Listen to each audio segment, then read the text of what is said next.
Acum 20 de ani, ideea unui organism care să reprezinte interesele profesionale ale asistenților medicali și moașelor era doar un exercițiu de imaginație. Știam, ca mai toți colegii mei, că venise timpul ca profesia de asistent medical să fie redefinită. Știam că eu și colegii mei trebuie să ne câștigăm un statut nou în echipa medicală, să schimbăm percepția opiniei publice despre rolul și importanța noastră.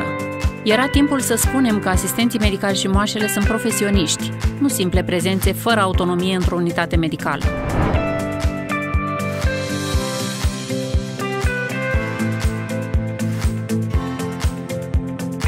Prima organizație profesională dedicată asistenților medicali și moașelor a fost înființată în 1994, sub denumirea de Colegiul Asistenților Medicali.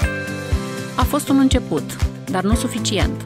Ne doream propria lege, propriul statut, un cod de etică pentru profesie, un regulament de funcționare. Ne doream să fim organizație de reglementare după modelul celor din Uniunea Europeană. Știam că unele dintre acestea aveau o vechime de peste 50-70 de ani, dar nu ne-am descurajat. Până la urmă, orice proiect începe cu primii pași. Au urmat ani prolifici, dar dificili, cu ore petrecute la ușile parlamentarilor sau pe holurile Casei Poporului. Ani în care am formulat de la zero legislația privind exercitarea profesiei. Răspunsul pentru eforturile noastre a venit în anul 2001, cu adevărat anul nașterii organizației de reglementare, când a fost aprobată prima lege privind exercitarea profesiei de asistent medical, organizarea și funcționarea Ordinului Asistenților Medicali din România. Din 1994 până în 2001, a fost nevoie de 7 ani pentru a convinge Parlamentul că asistenții medicali și moașele din România merită o lege proprie și o organizație care să le reprezinte interesele profesionale. Astăzi, după 20 de ani, încă mă emoționează această reușită și mi-am dorit să o sărbătorim împreună. Apoi m-am întrebat ce sărbătorim de fapt. Un text de lege din Monitor Oficial, o dată bifată ca importantă din istoria profesiei? Nu, sărbătorim efortul și consecvența echipei, care a muncit pentru prima lege și mai ales tot ce a urmat pentru profesia de asistent medical și moașă. La o primă evaluare, de la cursuri universitare dedicate, la cursuri online pentru membrii Ordinului, la recunoașterea autonomiei profesiei.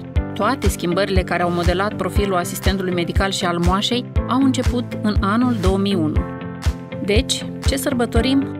Faptul că avem o lege de exercitare a profesiei este o recunoaștere a statutului de profesioniști pentru asistenții medicali și moașele din România. Am modificat legislația respectând directivele europene, astfel încât astăzi, educația de bază a colegilor noștri este recunoscută în orice stat european. Am contribuit real la aceste schimbări prin colaborarea cu Ministerul Educației, cu școlile posticiale și cu universitățile. Avem studii universitare, iar acest fapt este ușă deschisă și pentru cercetare. Ce s-a mai schimbat? Îmi amintesc primele conferințe ale Ordinului cu lucrări stângace la care sintagmele îngrijiri de sănătate, siguranța pacientului sau dosar de îngrijiri lipseau cu desăvârșire. Astăzi, la evenimentele Ordinului, auzim despre studii făcute de colegii noștri și aflăm rezultatele unor cercetări restrânse, dar importante pentru profesie. Sunt pași făcuți în ultimii 20 de ani. Astăzi, asistentul medical și moașa pot în mod real să-și exercită profesia autonom, pentru că atribuțiile lor sunt clar reglementate. Asistentul medical și moașa de astăzi au instrumente de a combate abuzul sau subminarea statutului de profesionist în interiorul echipei medicale. Trebuie doar să-și dorească, iar organizația de reglementare este alături de ei. Colegii mei pot, astăzi, să predea altor colegi, fie în unități de învățământ, fie în cadrul cursurilor de educație medicală continuă.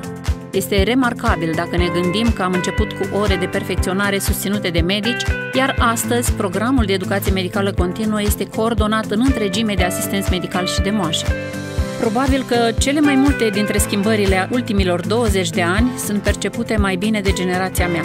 Mi-aș dori însă ca și absolvenții de astăzi să știe cum a evoluat statutul profesiei de asistent medical și de moașă. Istoria și datele contează, dar nu ca simple cifre. Noi vorbim despre spiritul care a animat organizația în cei 20 de ani de la înființare. Am demonstrat că asistenții medicali și moașele au consecvența și determinarea necesară pentru a face orice schimbare benefică profesiei. Cred că aceasta este cu adevărat moștenirea celor 20 de ani de activitate. La mulți ani, dragi colegi!